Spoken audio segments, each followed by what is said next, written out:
felt this wrongness in the world that I couldn't really put a name on. But it was fed by books that my father gave me. He was a old-style liberal and gave me books like The People's History of the United States, Silent Spring. And so this intuition that I had that the world is supposed to be more beautiful than what's been offered to us as normal had some allies. Unlike many children, they don't have allies in this inner knowing. So all they can do is rebel in any way that they can find. But they don't have a framework that can give voice to that knowing and provide an alternative and say, here's what the world perhaps could be. Here's a more beautiful world that your heart tells you is possible, and here's something to work for. But I was fortunate in at least having some validation for my knowing. And over the years, I became more aware of the mechanics of the world system, globalization, and all the other things that are among the themes of this conference. And I wanted to know why. Why is it like that? What's wrong? And I went through various candidates. For example, greed. Maybe it's those greedy people out there. And well, I have greed in myself too. And so the strategy that comes out of that answer to the question is, well, we've got to conquer greed. We've got to conquer evil, in other words. And overcome this bad thing out there, this bad thing in yourself. Eventually I became dissatisfied with that answer because, for one thing, I just didn't like the state of being that it put me into. I didn't like the way that answer felt in my body. And also I recognized that was pretty much the same answer that people have had for several thousand years about what's wrong in the world and what to do about it. Conquer evil. Everybody who's ever been a perpetrator of atrocity has on some level thought that they were doing the right thing, and Stalin purging the filth from the Communist Party, Hitler. Everybody thinks that they're on the side of good. So eventually I began to understand that the problem is in the money system itself. And even more deeply, it's actually not in the money system itself, but that's an expression of something that's deeper, an ideology, or even deeper than an ideology. It's a mythos. It's the myths that create our world that are invisible to us. But I'll also say a little bit about the money system and how the money system's falling apart and how these myths are falling apart. And I have like 8 minutes now to do this, but maybe I can do more later. So the problem with money, well, one of the problems with money is the way that it's created as interest-bearing debt. So when the Federal Reserve buys a security or a bank makes a loan and creates money, it also creates debt, more debt than the money it creates. So if I'm a bank and I lend, and here's the world right here, and I lend everybody $1 million, well, you all owe me $2 million. And where are you going to get that? You're going to have to, I gave you $1 million, you're going to have to sell things to other people to get $2 million. Well, that would be fine if it weren't for the fact that all money is created like that, and everybody has to take that other $1 million from everybody else. So you all become competitors, whether you like it or not. And if you're nice and you refuse to compete, then you're one of the ones who gets left out and you become destitute. And no matter what kind of abundance mentality you have, that's the way that the system is stacked. So the only way to prevent mass defaults is for me to lend even more money in order to pay back the debts from the money that I lent in the first place. So I have to lend more and more and more,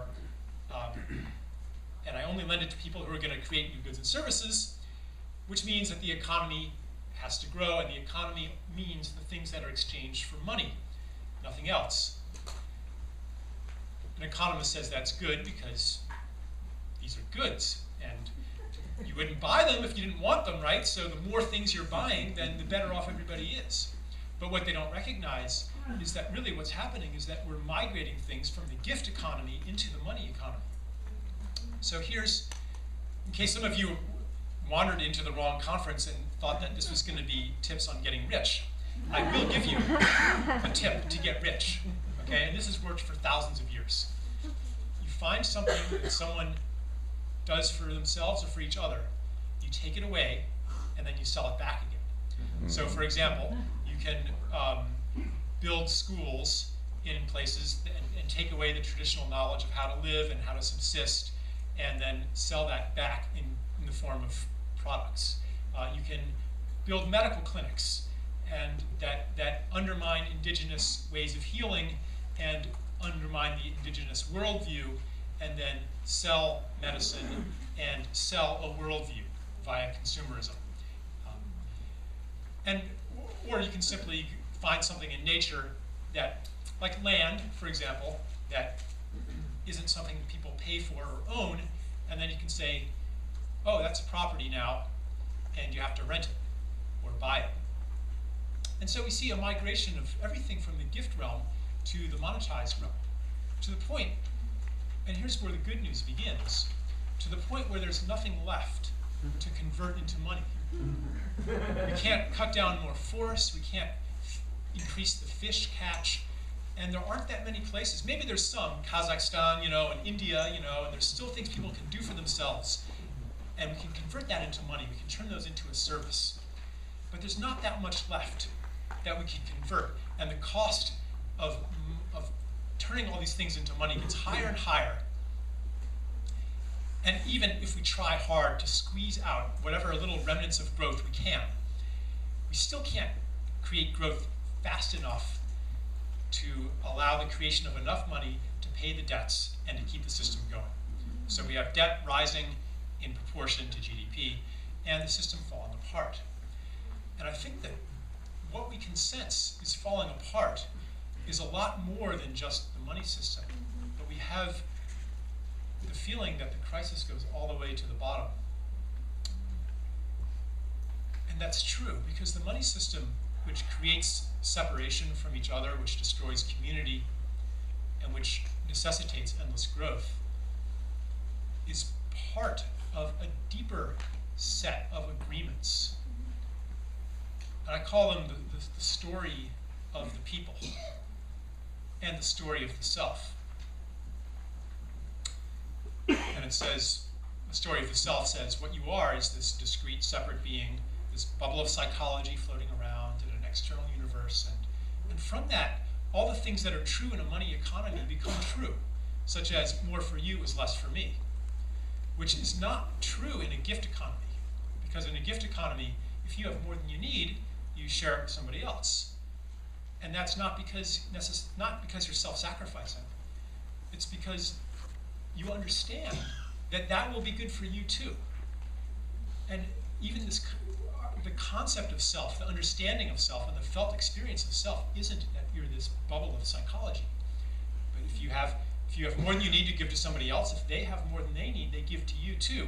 Therefore, anybody else's good fortune is your good fortune also, which is the opposite in a money economy. If something bad happens to you in the money economy, that's good for me. You break your ankle, that's one less competitor for me, but not so in a gift economy. One thing that happens with the conversion of gift relationships into money is that we have no community. Because community is woven from gifts and stories. So, I'll just say in my last minute that we're going through a transition toward these crises that we've created through the world of separation are birthing us into a different kind of society and a different sense of self and a different story of the people, which you could say is the self of inner beingness. And if you want to make that happen faster and contribute to this transition, one thing that you can do is to reestablish gift relationships of all sorts. And boy, I've really boxed myself into a corner with time here. Go on. Keep going. I'll go on a little bit. Okay. Can you restate the last thing you said before you were boxing yourself in? Okay. All right. So what we can do, okay, so the money system depends on infinite growth. All of the things that people are talking about here, whether it's reskilling, or it's creating inner city gardens, all of those things, those hurt GDP. Those mean less lending opportunities. And by doing that, by protecting anything from conversion into money, by doing anything to reskill people, to recreate these relationships, to allow people to have sovereignty over their own education, by protecting any part of nature from being turned into product, by doing any of these things, you're depriving the growth machine of food, and you are hastening the crisis, hastening the collapse, and also mitigating its severity. On a deeper level, anything that you do to puncture the worldview of the separate self and the felt experience of people that I am alone here, I am alone in the universe, anything you do to puncture that is a political act. Because for one thing, a person who feels connected no longer needs to consume so much, and no longer desires to consume so much, and no longer feels that existential loneliness that comes from being a cut-off self, cut off from community, cut off from nature.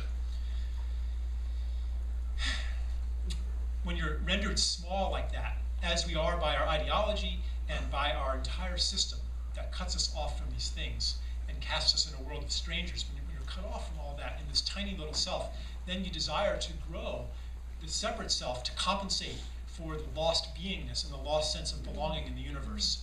So even, I like to broaden the scope of political action to include these small acts that make people feel not so alone anymore.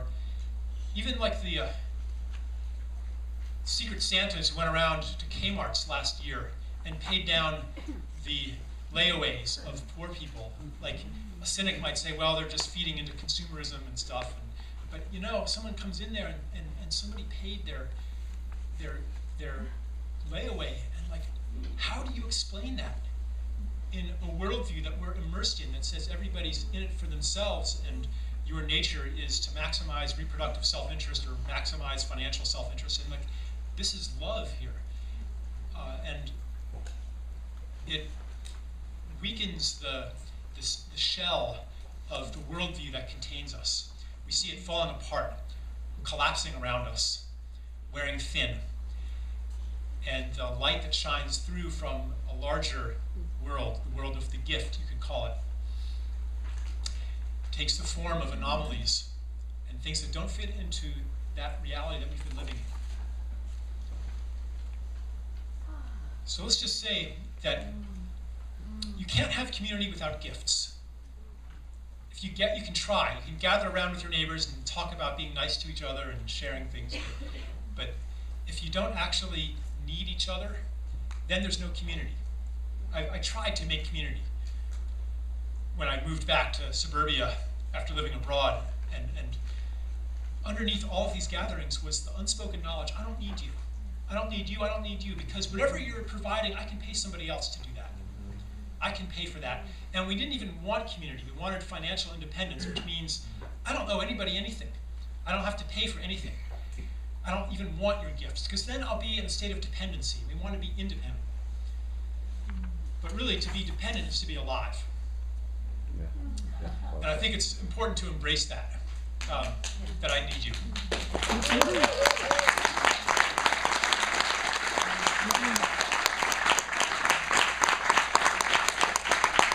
All right, so I've used more than my time. I'll talk more about that later to those of you who choose.